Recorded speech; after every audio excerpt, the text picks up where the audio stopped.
Yo les gens, ici le soldat Gogeta, j'espère que vous allez bien. Pour ma part ça va extrêmement bien. N'hésite pas à liker, commenter et bien évidemment abonne-toi à la chaîne, voilà.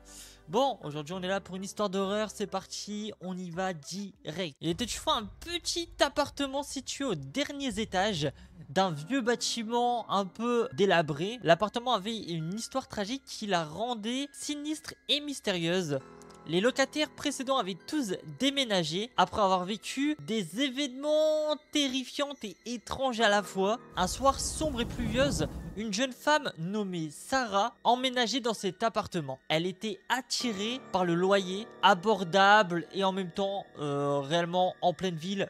C'était un peu le bonheur pour elle, quoi. Et bien évidemment, elle ne savait rien de l'histoire un peu lugubre et sinistre de l'endroit. Sarah étant une étudiante en psychologie, mais elle ne tardait pas à ressentir une présence sinistre dans l'appartement. Quelques mois après, Sarah ressentit un malaise énorme simplement dans l'appartement et les nuits étaient le pire pour elle. Sarah entendait des bruits étranges qui semblaient venir des murs. Des murmures faibles et des bruits étranges se produisaient surtout la nuit ou quand il y avait un silence dans l'appartement. Mais chaque fois qu'elle allumait la lumière, le silence revenait d'un seul coup.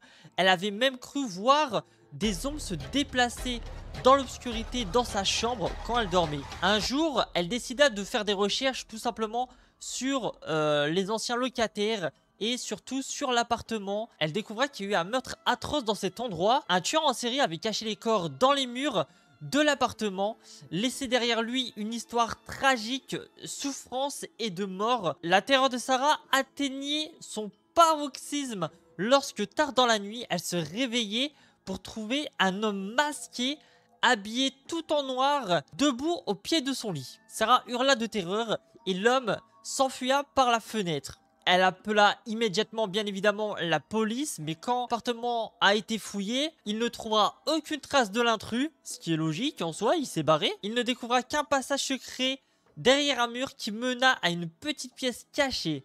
À l'intérieur, il se trouvait des photographies macabres des victimes du tueur en série, ainsi que des messages sanglants griffés sur le mur. Sarah, peu de temps après, déménagea à tout jamais et elle raconte qu'elle déménagea carrément dans un autre pays et elle est restée 3 ans un peu terrifiée par cette histoire. Elle dormira souvent la nuit, la lumière allumée, les portes et fenêtres bien fermées. Et bien évidemment, elle a repris ses cours finalement au bout de 3 ans quand même de psycho... Enfin, je sais pas comment on appelle ça, mais elle a été perturbée pendant 3 ans et elle reprendra ses cours après cette période.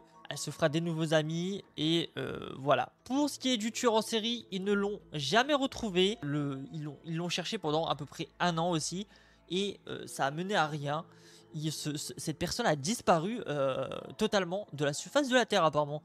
Du coup, dites-moi ce que vous en pensez. Moi, franchement, ça me ferait flipper. J'emménage dans un appartement et tout d'un coup, je sais pas pourquoi il y a un mec qui habite chez moi sans que je le sache. Ça me ferait flipper de fou. Et surtout me sentir observé et tout et tout. Ah non, je pourrais pas, je mourrais d'une crise cardiaque, je pense. Bon, en tout cas, dites-moi ce que vous aurez fait vous.